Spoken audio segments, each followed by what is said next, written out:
آج کی بابرکت شب نور، شب برات کے نام سے معروف اور مشہور ہے۔ اس بابرکت شب کے دامن میں اتنی برکتیں اور اتنی رحمتیں ہیں کہ اللہ جل شانہ گناہ گاروں کو جہنم کی آگ سے آزاد فرما دیتا ہے۔ ام المومنین سیدہ طیبہ طاہرہ سیدہ عائشہ صدیقہ رضی اللہ تعالی عنہا فرماتی ہیں، ایک دن میں دیکھا کہ حضور میرے حجرہ میں نہیں ہیں، تو میں حضور کو تلاش کرنے نکلی۔ جنت البقیع میں آسمان کی طرف سر اٹھائے حضور اللہ سے التجائیں کر رہے تھے۔ مجھے دیکھا تو ارشاد فرمایا، عائشہ کیا تم نے یہ سمجھا کہ اللہ کا رسول تم سے زیادتی کرے گا؟ فرماتی ہیں میں نے عرض کی، یا رسول اللہ صلی اللہ علیہ وسلم، میں یہ سمجھا شاید آپ کسی زوجائے محترمہ کے حجرہ میں تشریف لے گئے ہیں۔ فرمایا آج لیلۃ النصف من شعبان، شعبان کی 15ویں رات ہے، درمیانی شب ہے۔ اس رات کو اللہ تعالی جل شانہ آسمان دنیا پہ نزول اجلال فرماتا ہے اور قبیلہ بنو کلب کی بکریوں کے بالوں سے زیادہ لوگوں کو جہنم کی آگ سے آزاد کر دیتا ہے۔ قبیلہ بنو کلب عرب کا بہت بڑا قبیلہ تھا جو بھیڑ بکریاں پالتے تھے اور لاکھوں کی تعداد میں ان کی بکریوں اور بھیڑوں کے ریوڑ تھے۔ تو اس قبیلے کی بکریوں کے بالوں سے بھی زیادہ گناہ گاروں کو جہنم کی آگ سے آزاد کر دیا جاتا ہے۔ تو یہ وہ بابرکت شب رحمت ہے، شب نور ہے، جس کے دامن میں اتنی برکتیں ہیں کہ کوئی محروم نہیں رہتا۔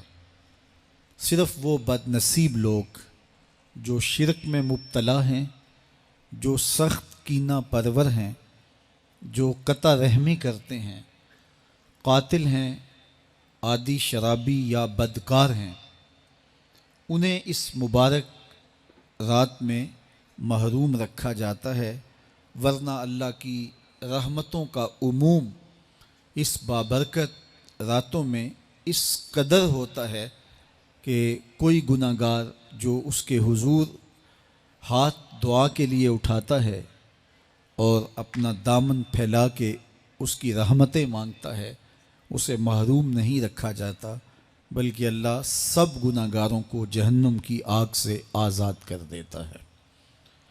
ایک روایت میں آتا ہے کہ اللہ لیلۃ النصف من شعبان، شعبان کی 15ویں رات کو آسمان دنیا پہ اپنی رحمتوں سے جلوہ گر ہوتا ہے اور فرماتا ہے کوئی رزق مانگنے والا، میں اس کی جھولیاں بھر دوں، ہے کوئی مغفرت طلب کرنے والا، میں اس کے گناہ معاف کر دوں، ہے کوئی مجھ سے عافیت مانگنے والا، میں اس کو عافیتوں سے نواز دوں، ہے کوئی فلاں چیز مانگنے والا، ہے کوئی فلاں چیز مانگنے والا، اس کی رحمتیں آواز دیتی ہیں، اور یہ آواز غروب آفتاب سے لے کر کے طلوع فجر تک مسلسل بندوں کو دی جاتی ہے، اور بندے اس کے حضور اگر دست طلب دراز کریں، اپنی جھولی پھیلائیں، تو اللہ تعالیٰ ان کو ان کے مانگنے سے بھی زیادہ عطا فرماتا ہے۔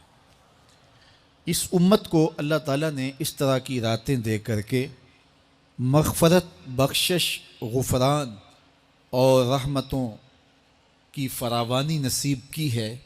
میرے حضور نے ارشاد فرمایا، ایک شخص صبح سے لے کے ظہر تک مزدوری کرتا ہے، اس کو ایک قیراط ملتا ہے۔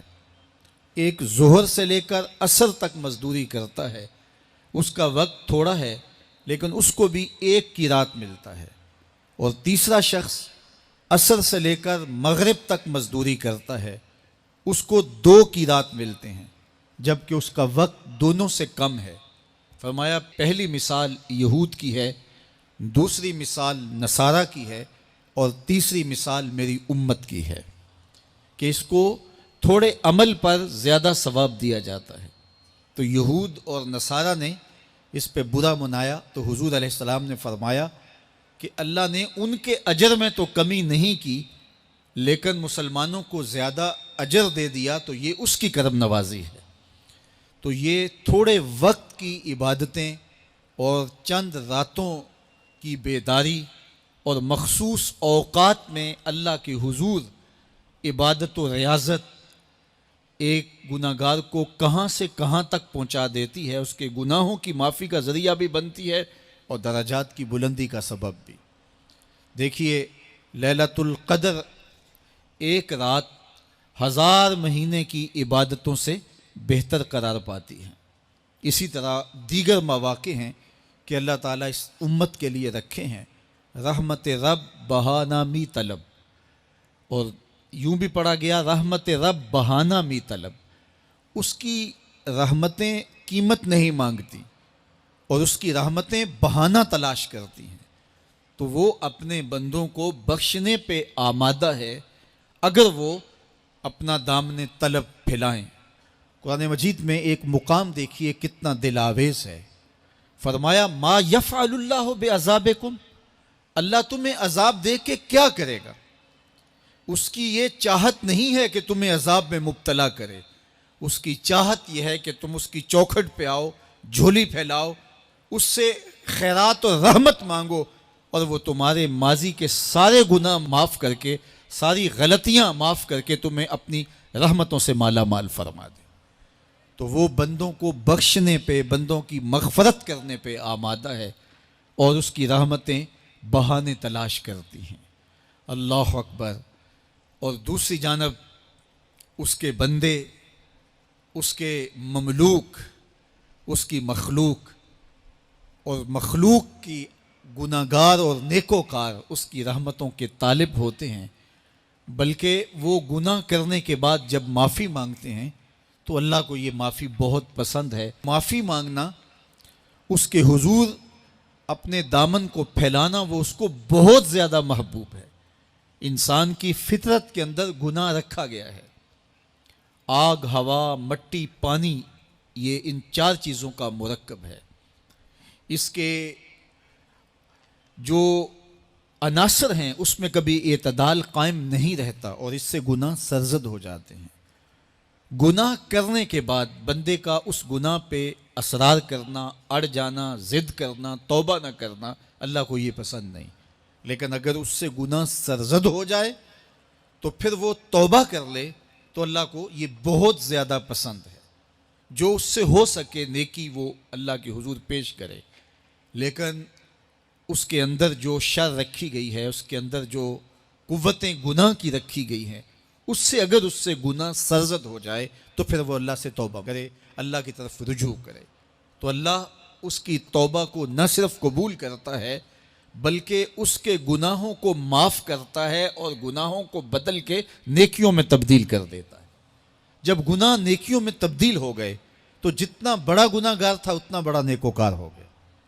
حضرت سیدنا عمر رضی اللہ تعالیٰ عنہ بازار میں جا رہے تھے تو ایک شرابی نے ہاتھ میں بوتل پکڑی تھی شراب کی، تو حضرت عمر ہاتھ میں درہ رکھتے تھے اور آپ کا جاہ و جلال دیتنیت ہوتا، تو جو ہی حضرت عمر رضی اللہ تعالیٰ عنہ کو اس نے دیکھا تو ڈر گیا اور دل ہی دل میں کہا اے اللہ آج عمر کے قہر سے بچا لے، میں تیری بارگاہ میں سچی توبہ کرتا ہوں، اور جلدی سے شراب کو بغل میں چھپا لیا۔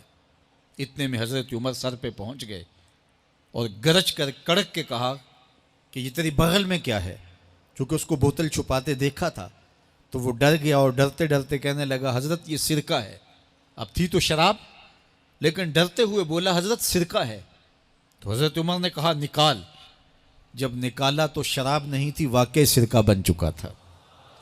تو جب اللہ کے حضور کوئی توبہ کرتا ہے اللہ اس کے گناہوں کو بدل کے نیکیوں میں تبدیل کر دیتا ہے۔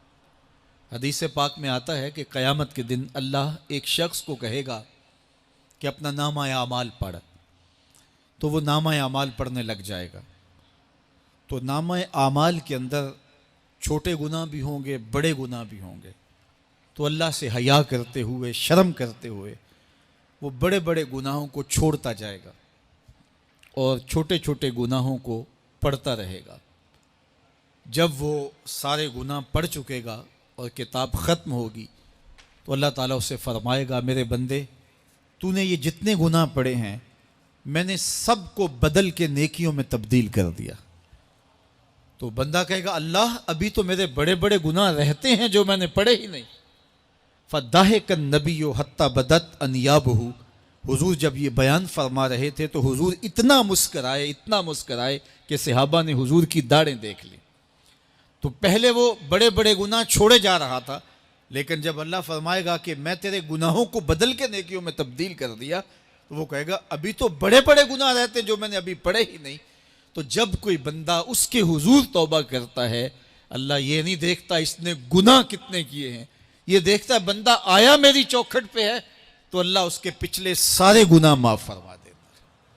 اللہ اکبر۔ میرے اور آپ کے آقا و مولا نے اللہ کے حضور توبہ کرنے اور اس پر اللہ کی خوشی اور اللہ کی خوشنودی کا ذکر کرتے ہوئے ایک مثال بیان فرمائی کہ ایک شخص صحرا میں سفر کر رہا تھا تو وہ ایک درخت کے نیچے دوپہر کاٹنے کے لیے، سستانے کے لیے رک گیا اور درخت کے ساتھ اپنے اونٹ کو باندھ دیا اور خود لیٹ گیا تاکہ دوپہر کاٹ لوں۔ تھوڑی دیر کے بعد جب اس کی آنکھ کھلی تو اس نے کیا دیکھا کہ اونٹ ماں ساز و سامان کے ساتھ غائب ہے۔ اب صحرا میں اونٹ کا گم ہو جانا گویا زندگی چلے جانے کے مترادف ہے۔ تو اس نے دائیں بائیں بھاگ دوڑ کے دیکھا کہ کہیں اونٹ کا نشان مل جائے، لیکن اونٹ کا نشان نہیں ملا۔ تا حد نظر کوئی انسانی آبادی نہیں۔ وہ بھاگا اور تھک ہار کے دوبارہ اسی درخت کے نیچے بیٹھ گیا اور پیاس سے ہلکان ہوا جا رہا تھا اور درخت کے ساتھ ٹیک لگا کے لیٹ گیا اور موت کا انتظار کرنے لگا۔ جن لوگوں نے صحرا کا سفر کیا ہے ان کو اس بات کا اندازہ ہوگا کہ کئی 100 میل تک انسانی آبادی ہی نہیں، اب نہ کچھ کھانے کے لیے بچا نہ کچھ پینے کے لیے بچا، اونٹ بھی غائب ہو گیا، توشہ بھی ساتھ ہی چلا گیا، تو اب ظاہر ہے سیدھی موت ہی نظر آ رہی ہے۔ تو وہ اس درخت کے ساتھ ٹیک لگا کے بیٹھ جاتا ہے اور موت کا منتظر ہوتا ہے۔ تھوڑی دیر کے بعد پھر اس کی دوبارہ آنکھ لگ جاتی ہے۔ جب دوبارہ آنکھ لگتی ہے تو تھوڑی دیر بعد پھر آنکھ کھلتی ہے۔ جب دوبارہ آنکھ کھلتی ہے تو دیکھتا ہے کہ اونٹ جو گما تھا ماں ساز و سامان کے اس کے پاس کھڑا ہے۔ تو صحرا میں اس حالت میں اونٹ کا مل جانا زندگی مل جانے کے مترادف ہے۔ تو وہ اتنا خوش ہوا کہ خوشی کی انتہا نہ رہی، بلکہ مسرتوں کے ہجوم میں درک گیا اور کہنے کیا لگا، اللہم انت عبدی وانا ربک، اے اللہ تو میرا بندہ اور میں تیرا رب۔ کہنا تو یہ تھا کہ تو میرا رب اور میں تیرا بندہ، لیکن مسرتوں کا ہجوم ہی اتنا تھا، خوشیوں کا ہجوم ہی اتنا تھا کہ زبان پہ قابو نہ رہا۔ کسی کے آنے سے ایسے ہوش اڑے ساقی کے، شراب سیخ پہ ڈالی اور بوتل میں کباب۔ کہنا یہ تھا اللہم انت ربی وانا عبدک، لیکن اس قدر خوش ہوا جب بھی تیری قربت کے امکان نظر آئے ہم اتنے خوش ہوئے کہ پریشان نظر آئے۔ تو کہنا یہ تھا کہ اے اللہ تو میرا رب اور میں تیرا بندہ، لیکن خوشیوں کے ہجوم میں وہ کہتا ہے اللہم انت عبدی وانا ربک، اے اللہ تو میرا بندہ اور میں تیرا رب۔ حضور یہ بات بیان کرنے کے بعد صحابہ سے پوچھتے ہیں کہ ذرا بتاؤ اس بندے کو کتنی خوشی ہوئی کہ خوشی میں زبان بھی قابو نہ رہی اور اپنے آپ پہ کنٹرول نہ رہا، اور خوشیوں کے ہجوم میں اسے یہ بھی پتہ نہیں چل رہا کہ وہ کیا بول رہا ہے۔ تو صحابہ نے عرض کی حضور بہت زیادہ اسے خوشی ہوئی۔ تو میرے حضور نے یہ بات کرنے کے بعد ارشاد فرمایا، جس طرح اس کو گما ہوا اونٹ ملا اور اس کی خوشی کی انتہا نہ رہی، تو فرمایا جب کوئی شخص توبہ کرتا ہے اور اللہ کی حضور پلٹ کے آتا ہے، گناہوں سے معافی مانگ کے اس کی دہلیز پہ آتا ہے، میرے حضور نے فرمایا اللہ اس سے بھی زیادہ خوش ہوتا ہے کہ میرا بندہ میری چوکھٹ پہ آ گیا ہے۔ تو وہ یہ چاہتا نہیں کہ اپنے بندوں کو عذاب دوں،